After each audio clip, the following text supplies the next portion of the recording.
pounds. Right, You understand? And it's something that there were accusations made that weren't true. That he was afraid of me, and that. It's like when someone cheats on their wife. Once a cheater, always a cheater. Once a liar, always a liar. I mean, this guy, God damn, man, I can't even listen to his voice. He's worse than Ralph the fag. I do believe that people can change. I don't believe Erik will change, and I also feel that he, even when he tells the truth, it's still coming from a guy who lies half the time, if not more. And that hurts you. And that hurts you in the end, Erik, because then people just don't believe a fucking word you're saying ever. Ever. Actually, a few weeks ago when I did a show with Bob, I gave him money for Dino. Mm-hmm. And just last week, I said, Bob, here's more money for Dino. I gave him an extra $50 for Dino, too. Yes. As soon as I came home from work, I took the money right out of my pocket. Yes, he did. The ironic thing about this, I think, is Bob was the only one who believed that in him. Oh my God, Bob would talk us up. Yeah. Even at shows, the stuff he would tell fans that came out to the shows, like he was your biggest cheerleader, he was your biggest supporter, and all of us would look at him and go, "You're crazy." It feels great to be right. This guy's gonna fuck you over, and I hate being right because he really invested a lot in Erik. He really believed in it. Surely, that guy Mark, okay, he always says, "Oh, you can trust me.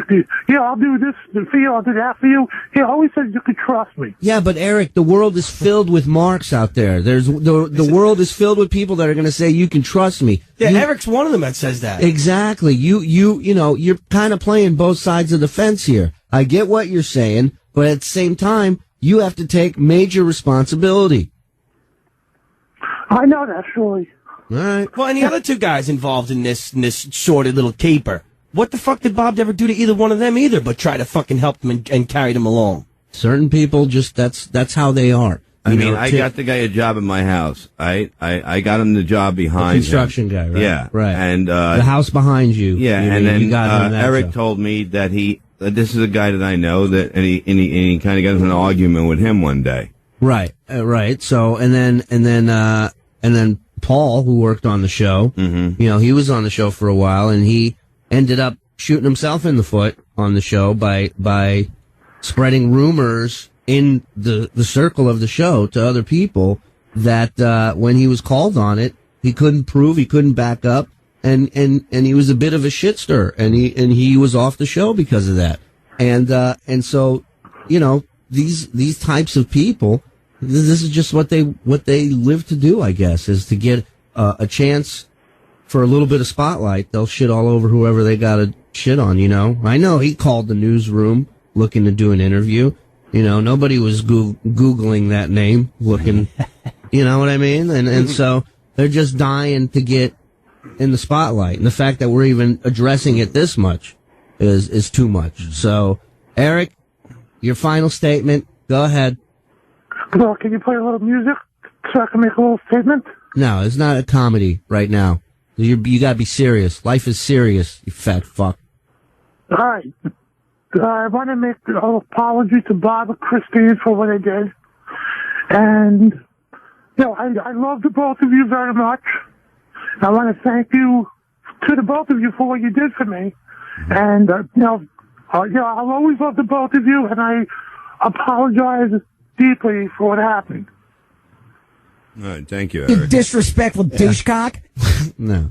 Listen, and I think you owe Bob, I think you owe Bob and Christine a little bit more sincere of apology than that. They put up with a lot.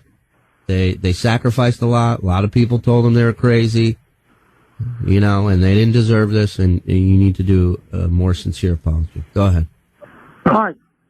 I'm making a sincere apology to Bob and Christine for what I did. I was very wrong with what I did. And I'm an idiot for what I did. Bob, I really apologize sincerely to you. Fuck you. What? You heard him. Fuck you. Oh, Bob, I love you very Hey, we're much. playing a song for you. Just like you asked. Eric, one thing is never be afraid of anybody, okay? Nobody can hurt you. Prick. Okay? Do you understand that? I sure do. Okay? If somebody goes to hurt you, you can call the cops. You don't have to be afraid of anyone, okay? Okay. You don't go through life being afraid and let people fucking scare you. Okay? I understand. And, I mean, Fat boys are back. All right, hold on. More people want to talk. Vince in Maryland. Hey, what's up? What's up? I just want to tell you guys, I usually listen to Pharrell, but you guys just as good. I love listening to you guys. Thank you very much, man. I was gonna comment on that Howard Stern's comments on that fat girl, but now that Eric's been talking for God knows too long, do you guys wanna move topics? Yes, Sure. yes, I agree, Vince. Good call. All right, good. And we're going to change gears. We got the Mike Madness tournament to finish tonight. I don't know if you heard this last night, Vince, but this is a tournament of Mike Moore's greatest song parodies done for the show in honor of March Madness. We have a list of things that our wives made. Well, my wife made. Sorry, bad habits that annoy her. And this is Al Yankovic's fat. And also you're better than him. Yeah, and also Howard played an outtake to you today, and to the listeners of the show, the old listeners and the new listeners, I want to play you some real outtakes. That was just Mickey Mouse shit. We're gonna play the best of Levy outtakes tonight as well throughout the Good, show. that's just amazing. I'm all about the outtakes. Love them, everybody here. All right, You guys ready to party now? Let's get Let's the fucking... go. Let's do it for Vince. We're doing it for you, Pharrell. Rev Dragon. Fuck you. all right. Come on, Mark. Hey, Vince, thanks for the call, buddy. No problem. All right, high pitch. I hope you learned something.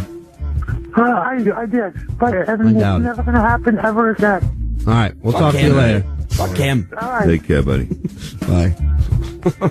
I just want to get on good terms with him so I can continue doing the voice for the show. Yeah.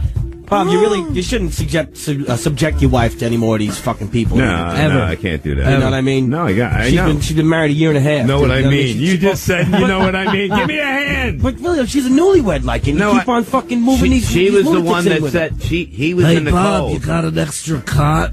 She was in the cold. Listen to me. He was in the cold, and she said, get to the house now. He was out in the cold. How cold can he be? Really? Well, he was out nowhere. It was her fat decision. people always wear shorts in really cold weather. Let's raffle off Bob's house. Let's just find new whackpackers to move in there. No. I'll take the attic. Yeah, I'm scalping some tickets for Bob's house. 888 Stern 101. You're listening to the Miserable Men Show, filling in for the great Scott Farrell on Howard 101 and 101. Woo!